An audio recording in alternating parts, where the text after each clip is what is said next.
Hôm nay ngày 2 tháng 5 tại đại lễ Phật đản Vietchat tổ chức ở Hồ Chí Minh, chúng ta được cơ hội đón xá lợi của Đức Phật Thích Ca Mâu Ni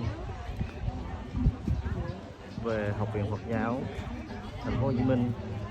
và được đưa về chùa Thanh Tâm để cho